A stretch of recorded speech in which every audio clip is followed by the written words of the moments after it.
Good evening from Leandra's Layers. I think this is going to be my final entry to the 2018 flock expansion series that I've been posting to you guys. It's not to say that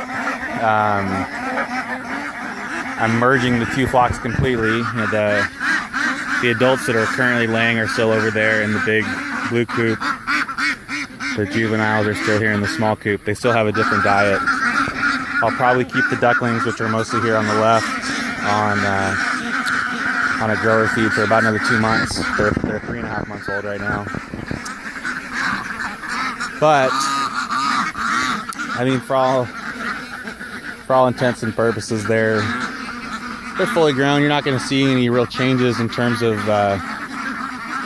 behavior, visible, growing, anything like that.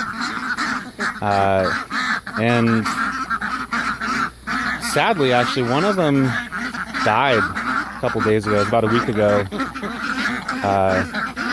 Really, you know, it's just obviously these things happen, but one of the white ones, Daphne, I was locking them up at night, and they go in such a frenzy. It's hard to say. I assume she was healthy, but so I usually I put the adults in first, and then I come over here, as you guys have probably seen some of the videos, come over here and I put the kids away.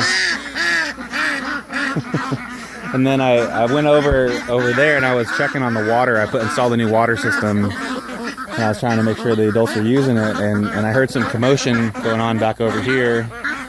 And actually I saw Francisco, the rooster, come running, and there was a little, I don't know, like a frantic fluff of white feathers, and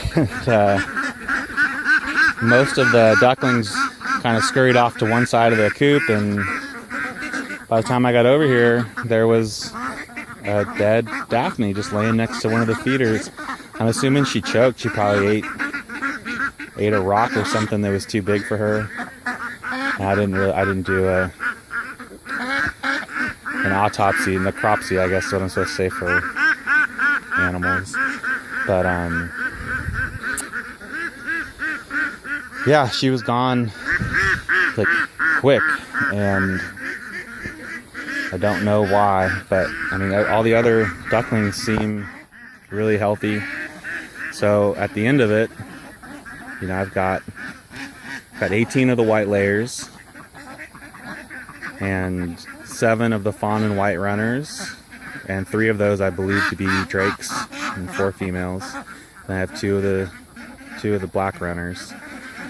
And I think it's pretty obvious they haven't completely merged with the other flock. They definitely kind of split into 2 groups for now, which is the same thing Claire did last year. You know, they know each other. They obviously they've been together since day one, and also these young kids, they went through a lot of trauma when they were younger, and their nests got raided. So anything outside is foreign. Usually when there's a skirmish with the older birds, the younger ones are actually the aggressor. Every now and then, one of the cayugos, the 2 big black ducks, they're kind of bullies. Every now and then they'll be the aggressor. But for the most part, the adults are just kind of like, hey, whatever, we're all ducks, no big deal. But the ducklings, who, like I said, you know, they're all kind of split over here on the left. They like to keep to themselves. I don't know if you can tell. I mean, like, see Linda here next to the mallard. She's so dark. Everybody's going through this molt right now. It's killing my egg production. I got 4 eggs this morning. That's been about normal 4 to 5 eggs for the last 3 weeks.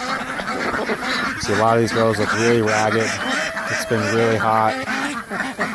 Tioga can relate. She's shedding like crazy. But I know a couple of my chicken farmer friends are having the same issue with their chickens. The chickens look... One of them's going through a severe molt. The other 2 have already gone through it.